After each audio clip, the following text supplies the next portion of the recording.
Guys, இன்னைக்கு நம்ம பார்க்க போகிறது என்னன்னா மட்டர் கச்சோடி. வாங்க பார்க்கலாம். ஒரு வானிலை எடுத்துக்கோங்க. இதில் ஒரு ஸ்பூன் எண்ணெய் சேர்த்துக்கோங்க. 4 பச்சை மிளகா, கொஞ்சமாக பூண்டு, அப்புறம் இஞ்சி சேர்த்து ஃப்ரை பண்ணிக்கோங்க. 1/2 கிலோ மட்டர் நம்ம இதில் சேர்த்துக்கலாம். அப்புறம் இது வதக்கிக்கலாம். மிக்ஸி ஜார் எடுத்துக்கோங்க. இந்த மாதிரி அடிச்சுக்கோங்க.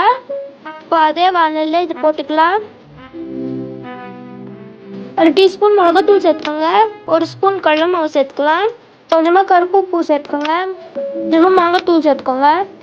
ஆட்டு மசாலா வேணும்னு சேர்த்துக்கோங்க, நான் சேர்க்கல. கொஞ்சமாக உப்பு சேர்த்துக்கோங்க. மஞ்சள்தூள் சேர்த்துக்கோங்க. காரத்துக்கு தகுந்த மாதிரி மிளகாத்தூள் சேர்த்துக்கோங்க. அப்புறம் மிக்ஸ் பண்ணிக்கோங்க. கொஞ்சமாக சோம்பு சேர்த்துக்கோங்க. பவுல் எடுத்துக்கோங்க. 2 கப் மைதா சேர்த்துக்கோங்க. கொஞ்சமாக ஓமன் சேர்த்துக்கோங்க. 1/4 கப் எண்ணெய் சேர்த்துக்கோங்க. அப்புறம் இது நல்லா மிக்ஸ் பண்ணிக்கோங்க. இந்த மாதிரி வந்துடணும்.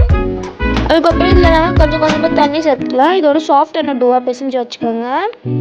லைக் இந்த மாதிரி கொஞ்ச நேரம் மூடி வச்சிடலாம். இப்போ நாம இதை சின்ன சின்ன உருண்டையாக வச்சுக்கலாம். ஒரு வாரம் எடுத்துக்கோங்க. இதில் நம்ம எண்ணெய் சேர்த்துக்கலாம். அதுக்கப்புறம் ஹீட்டாக விட்டுடலாம். அதுவும் லோ ஃப்ளேமில்.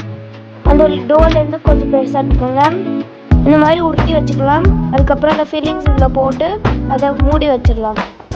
கேப் இல்லாமல் நாம் இதை மூடி வச்சுக்கலாம்.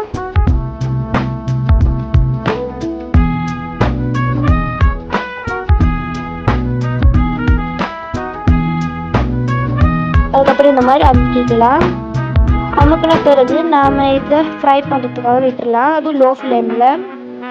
2 பக்கம் ஃப்ரை ஆன பிறகு நாம் இது வெளியே எடுத்துடலாம்.